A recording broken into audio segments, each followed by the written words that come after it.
யாருக்கெல்லாம் உடல்நல சரியில்லாமல் இருக்கோ அவங்களுக்கு ஒரு செவ்வாய்க்கிழமை அன்னைக்கு கிழக்கு முகமாக நம்மளுடைய தன்னுடைய வீட்டில் சூரிய உதயத்தை பார்த்து உட்கார்ந்து பூசணிக்காய், ஒரு வெள்ளை பூசணிக்காயை வாங்கி மடியில் வச்சு கந்தசஷ்டி கவசம் படித்து என்னுடைய உடம்பில் இருந்து உச்சியிலிருந்து பாதம் வரைக்கும் என்னென்ன நோய்கள் என்னுடைய உடம்பில் உற்பத்தி ஆகிருக்கோ அந்த நோய் குணமாகணும்னு சொல்லி அந்த பூசணிக்காயை, பூ சனி, அந்த பூ சனிங்கிறதே அந்த கர்மாங்கிறது வார்த்தை அதில் தான் வருது.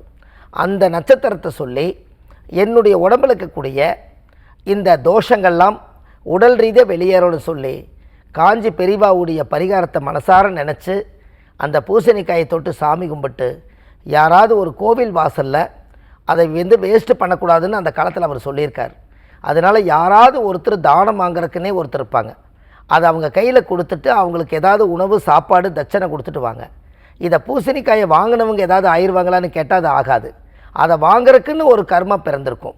அதனால் உங்கள் உடம்புல இருந்து இந்த பூசணிக்காயை ப்ரேயர் பண்ணி தானம் கொடுத்துட்டு வாங்க, உங்கள் உடம்புல இருக்கிற நோய் குணமாகும்.